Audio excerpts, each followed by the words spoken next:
habeen wanaagsan daawadayaal waxaad ku soo dhawaataan warka habeen ee dalbila TV qodobada aad ku daawan doontaan waxaa kamid ah musharaxiinta oo farmaajo ku eedeeyay inuu carqaladeynayo wada hadaladii ay kula jireen xukuumadda xilgaarsiinta maamulkii Trump oo Soomaaliya ka geystay 276 weerar safaaradda Mareykanka oo si adag ula hadashay dawladda federaalka iyo dawlad goboleedyada dalka beesha caalamka oo war ka soo saartay kulankii ra'iisul wasaare Roble iyo mucaaradka kuna baaqay arrimo cusub arrin halis ah oo ka jirta garoonka aadan cadde ee magaalada Muqdisho iyo amiirka al-shabaab oo soo diray fariin isbarbardhig la yaab leh lagu sameeyay daawadayaal intaasi waxa ay qodobada ugu waaweyn warka habeen ee dalbila TV waa habeenimo talaada 4 soo galayso taariikhduna ay ku astaysan tahay labada bisha 3 ee Maarso sanadka 2021 haatanse waxaad ku soo dhawaataan xogtii aan idin soo sheegay faahfaahsan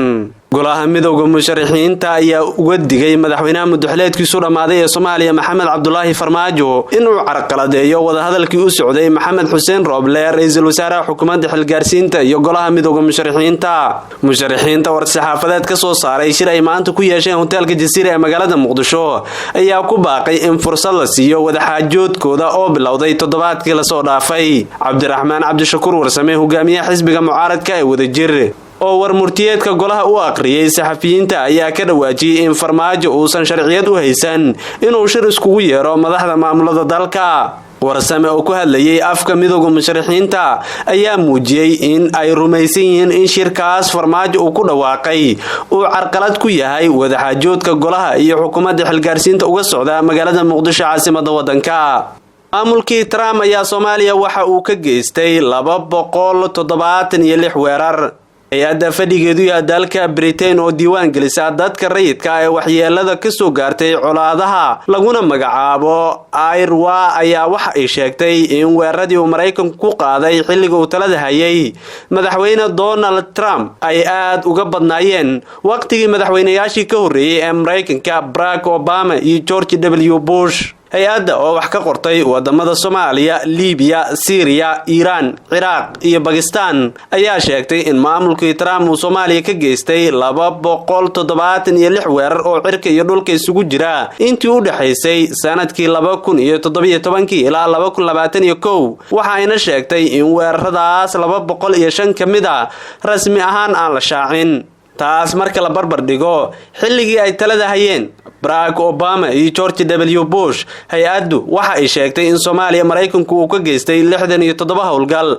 waxa ay sheegtay hay-addu in xilligii Trump uu maamulka hayay uu dabciyay weerarada hay-addu waxa ay sheegtay in xilligii Trump uu maamulka uu dabciyay xeerarkii u yaalay howlgalada military ee Mareykanku Soomaaliya ka geysto sida ay qortay jariirada afka dheer ee New York Times waxa ay sheegtay in sanadkii hore ee 2020 inkastoo uu jiray xanuunka COVID-19 haddana Soomaaliya waxa ka dhacay 54 duqeymood oo ay geysteen ciidamada Mareykanka ee ka howlgalayay Soomaaliya hay-addu waxa ay sheegtay in duqeymaha Soomaaliya ay yaraadeen muddadii u dhaxaysay 17 May ilaa 9 July sanadka 2002 waxa ayna taas u sababaysay xanuunka COVID-19 waxa ay sheegtay hay-addu in ka soo tirada badan ee duqeymaha inay hoos u dhaceen dadka rayidka ee la soo sheegayo in waxyeelo ka soo gaartay sida ay diiwaan gelisay hay-addu sidoo kale hay-addu waxa ay sheegtay in howlgalka wadajirka ah ee ay qaadeen Mareykanka iyo ciidamada Soomaaliya ay ku ekeeyeen deegaano ay ku sugnaayeen xooga ka tirsan dagaalyahanada al-shabaab tusaale ahaan ayay tiri hay-addu ciidamada AMISOM iyo kuwa Soomaaliya waxay ku guuleysteen al-shabaab ka saaraan Janaale sanadkii hore waxaana howlgalkaas dhinaca hawada ka taageerayay ee tiri duqeymo uu Mareykanku geystay markii ugu horeysay muddo sanadaha ciidamada Soomaaliya waxa u suurta gashay in ay xajiyaan gacan ku haynta goobaha cusub ee laga qabsaday al-shabaab sida ay sheegtay hay-addu waxaase dhinaca kala jira in wali al-shabaab meelo badan ay ka haystaan gobolada shabeelooyinka iyo Bakool hay-addu waxa ay rumaysan tahay in howlgalka ciidamada Mareykanka ee AFRICOM uu sameeyay daafurnaan sanadkii 2020 kadib markii ay bilaabeen in ay 3 bilood mar daabacaan dadka rayidka ay waxyeeladu ka soo gaartay duqeymaha talaabadaas darteed AFRICOM waxa ay qiratay 4 qof oo shacab ah in ay ku dishay 3 kalena ay ku dhaawacmeen duqeymo ay ka geysteen waaxiga Jilib 2 Febraayo 2021 goor dambe AFRICOM waxay sheegatay in 2 qof oo rayid ay ku dhaawacmeen duqeyn kale oo ka dhacday Jilib 17 Febraayo 2020. dhinaca kale waxa ay sheegtay hay'adda fadhigeedu yahay dalka Britain in ururka Daesh ay ku sugan yihiin meelo aad u yar oo ka tirsan Puntland iyagoo cadaadis kala kulmaya ciidamada Soomaaliya, Mareykanka iyo Al-Shabaab. Daesh waxay sanadkii hore Mareykanku la beegsaday duqeymo oo kaliya balse ma jirin weerar ay geysteen ciidamada Soomaaliya oo ka dhana Daesh. ugu dambeyntii waxay hay'addu sheegtay in talaabada ugu dambaysa ee maamulka Trump uu qaaday intii uu xilka ka degin ay ahayd in uu boqolaal ciidamo Mareykan ka saaro Soomaaliya taa beddelkeeda oo dadka qaar u arkaan in ay timid xilli aan munaasib ahayn maadaama Soomaaliya doorasho isku diyaarinayso balse dhinaca kale waxa iyagana soo dhaweeyay dhinacyo kale oo arkay in Trump uu ka dhabeeyay soo afjarida dagaalka Mareykanku uu kula jiro xoogaga hubaysan ee ka dagaalama dalkiisa dibadiisa. Mareykanku waxa uu si adag ula hadlay dowladda federaalka Soomaaliya ee maamul goboleedyada dalka iyadoo wali aysan jirin wax soo dhawaansho oo laga gaaray shirka la rabo in ay isugu yimaadeen madaxda federaalka iyo kuwa dowlad goboleedyada iyo dowladda Mareykanka si adag uga hadashay xaaladda cakiran ee dalka.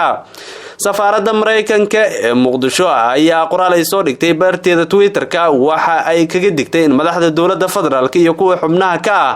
in ay iska meermeeriyaan in shirkaas si dhaqso leh ay isku imaan. waxay ka dalbatay in si dhaqso leh ay u kulmaan isla markaana ay gaaraan go'aan u fiican ummadda Soomaaliyeed iyadoo la rabo in la dhameystiro arrimaha doorashooyinka dalka. qoraalka oo ay uga jawaabeen baa ka soo yeeray beesha caalamka oo adkeynayay in hore loo sii wado wadahadallada u dhaxeeya dowladda iyo midowga musharaxiinta laguna baaqay in si dhaqso ah isku arkaan madaxda ayaa lagu yiri sidaan. waqtigu wuu socdaa waxaan ku boorinaynaa dowladda federaalka iyo madaxda dowladaha xubnaha ka ah